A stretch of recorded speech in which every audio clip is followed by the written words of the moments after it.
order has been, all the appeals have been dismissed. We had taken grounds of massive delay in trial.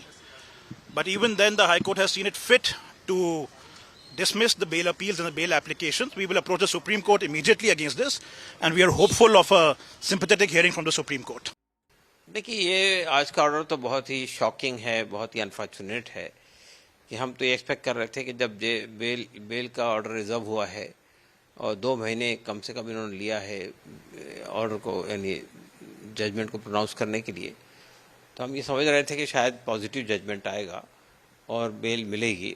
बल्कि हमारा ख्याल था कि चूंकि तुषार मेहता ने पिछली बार अपीयर होकर ख़ास तौर से उमर खालिद और शर्जील इमाम के बारे में कहा था कि इन लोगों को जेल में ही रहना चाहिए, तो हम ये एक्सपेक्ट कर रहे थे कि हो सकता है कि इन दोनों को शायद ना मिले लेकिन बाकी लोगों को मिल जाएगी। लेकिन आज का जो ऑर्डर है बहुत ही मायूसकुन है, बहुत ही अफसोसनाक है कि उन्होंने इस तरह का ऑर्डर पास किया है। 5-5 साल लोग जेल में बंद हैं। वैसा भी जो घिनौने जराइम है उसमें भी लोगों को बेल मिल जाती है।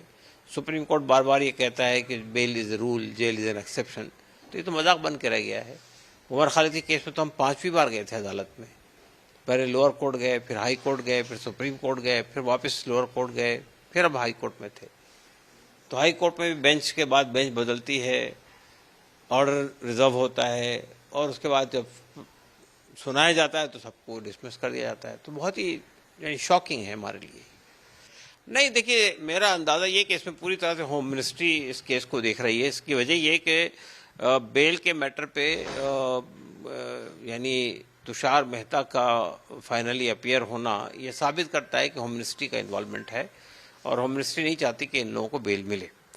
और यही वजह है कि ये जितने फैसले आ रहे हैं, चाहे लोअर कोर्ट के हों या हाई कोर्ट के हों, वो उस दबाव में आ रहे हैं। जो आज डिसीजन दिया है कोर्ट ने, तो ऑफ कोर्स मैं न्यायपालिका पर सवाल तो नहीं उठा सकती, लेकिन हाँ अफसोस ज़रूर होता है इस चीज़ का कि मैं देखती हूँ आए दिन न्यूज़ चैनल्स पर, सोशल मीडिया पर कि कितने ही गंभीर धाराओं में फंसे हुए लोग हैं। किसी ने रेप कर रखा है, किसी ने मर्डर कर रखा है, कि चोरी में है, कोई डकैती में है। वो लोग बहुत जल्दी आसानी से छूट कर आ जाते हैं।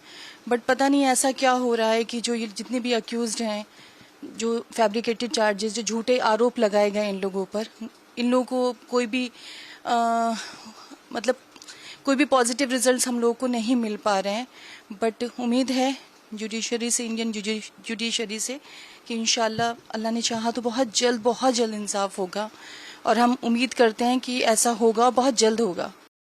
असल में क्या होता है ना, बिल्कुल हम लोग की हर एक सुबह, हर एक शाम इस उम्मीद के साथ गुजरती है कि शायद कुछ अच्छा हो, कुछ बेहतर हो।